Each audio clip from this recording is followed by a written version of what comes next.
Oh, hero, hero, can you hear me?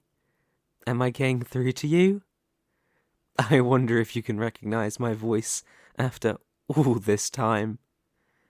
It's been, what, 10 years after all? 10 long, long years. Oh, it looks like you do recognize it. Look at that. Your hand went straight to your hip, even though you don't have a sword sheathed there anymore. Silly, silly hero. I remember when you slept with a blade in your hand. Have the years of my absence really made you so careless and lax? Oh, don't bother looking around for me. I'm not really here. Not physically, anyway. Don't you remember this trick? Back when I tried to turn you and your companions against each other? Yes, you can't really forget about the Demon King, can you? We're bound together, you and I. We were always destined for each other, to share our fates. I think you never realized that. How much you needed me. When you were identified as the chosen hero, you came right for me, ready to carry out the task you were assigned without even considering what would happen to you without me. I always understood, though. I never tried to destroy you, though I let you think that's what I wanted for a long, long time. Mostly, I wanted to get rid of your ridiculous little band of misfits. I didn't need any of them. But you know that, don't you? You remember what happened when you finally arrived in my throne room? I offered you everything. Riches, fame, comfort, safety. I even offered my own hand in marriage. That one, I couldn't help but take personally.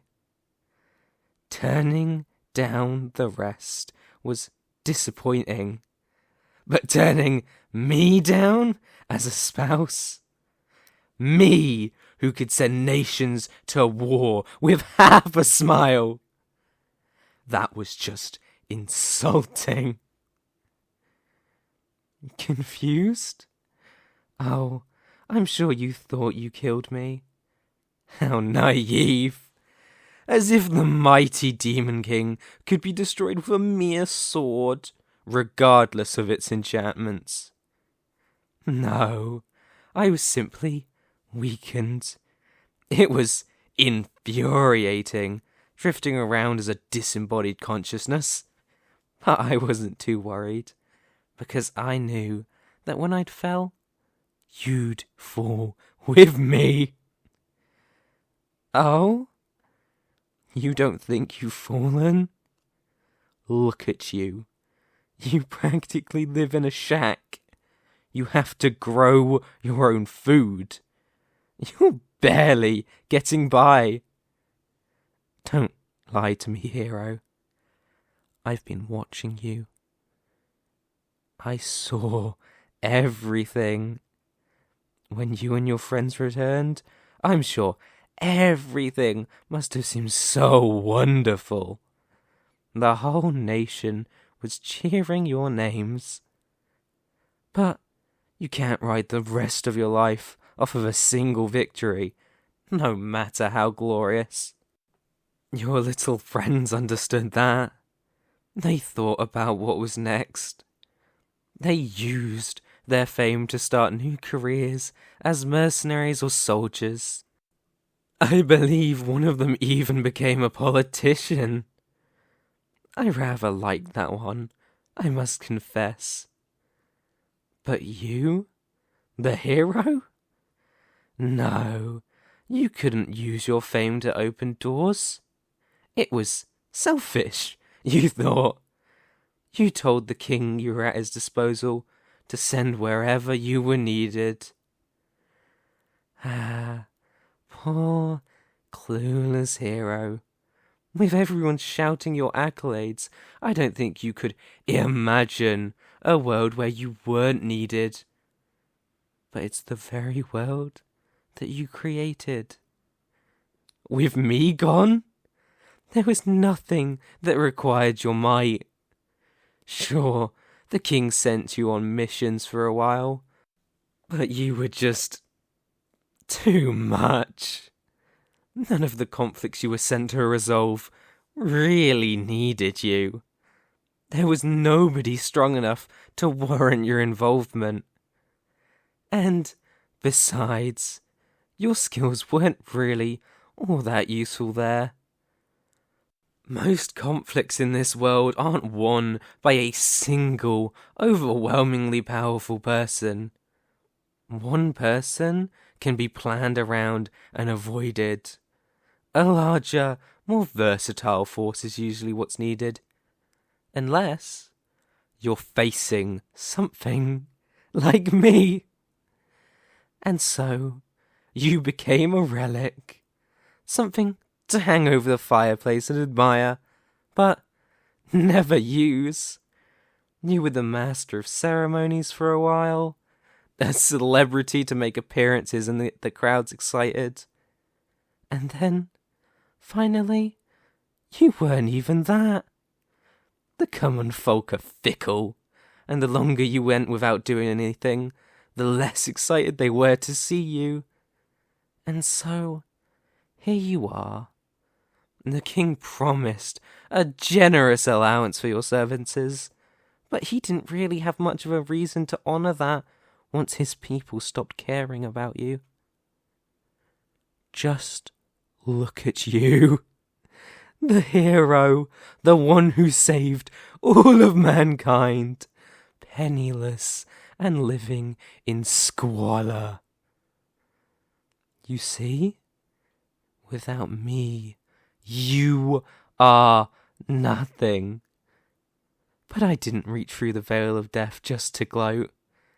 You may not believe me, but it brings me no pleasure to see you like this. To see the only mortal worthy of my respect, the only one I ever saw as an equal, disregarded by those beneath them. It brings me only rage. I am here because I want revenge. Not on you. Don't worry. Even in the state you're in, I don't really relish a fight with you. No, I want revenge on the vile fools that sent you against me in the first place. Who convinced you that I was the enemy? You may think I am, but I don't have to be. Did you ever wonder if you were on the wrong side? You still think along such simple lines. You want to talk about atrocities? Your kind has committed as many against us as we have against you. Of course we came to conquer the world. It's the nature of a successful kingdom to grow larger. I conquered and united the entire underworld, leaving the mortal world as the one place to expand to. Do you think your kingdom hasn't done the exact same thing? Do you think that the very land you stand on right now never belonged to another nation? Another group of people? What do you suppose they'd think of your king? It is in our nature to conquer. Both mortals and demons can only survive by consuming other living things. Our existence is chaos and destruction. Say what you will about me and my infernal empire, but there is one thing you cannot deny. It is united. You mortals may have banded together to stop me, but you all went right back to squabbling the second I was gone. Under my rule, that would never happen. There would be no infighting or unfair treatment of each other. Think about that. I now want to extend you the same offer I did when you faced me. Join me, and I will give you everything. Even half the world if you want it. Do you want to know why I made that offer? We, the demons, were the first ones to call you hero in our prophecies. The mortals stole that term and made you out to be their hero. But we demons believed that you could save whoever you choose. You could be our hero. My hero. We could conquer the entire world and unite it under one rule. Together. No? That's a shame. Although, you took much longer to decide than last time, so I think you're starting to see things my way. Well, I was hoping we could do it the easy way, but... Fool! Did you think I was powerless? Did you really think I was only a voice? I have been reborn. What do you think of the new body? It's not too different from the old one, but I made a few tasteful alterations. I am taking you back with me, and there's not a thing you can do to stop me. Don't bother struggling. Those are cursed chains. You would have had trouble with those in your prime, let alone now. Always so valiant and headstrong. But why do you actually not try thinking ahead for once? What would you do if you escaped? You can't fight me in your condition. You're out of practice. And you don't have any of your enchanted gear. Meanwhile, I am more powerful than ever. I'm afraid that I'm through giving you choices. You're going to do whatever I want now. I will finish what the mortals started and break you so that I can mold you into my perfect servant. Maybe even a partner or spouse, if you're very good for me. Don't worry, I won't do too much to alter your mind. You may be a bit of a simpleton, but something about your direct approach led you to victory. But from now on, you'll be putting that brute force method of yours to work for me. Those eyes. Some things never change. Those are the same eyes I saw when you faced me originally. You must really resent me.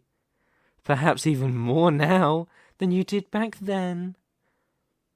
Don't worry. In time, you'll understand my point of view. Come along now, dear hero. We have quite a lot of work ahead of us.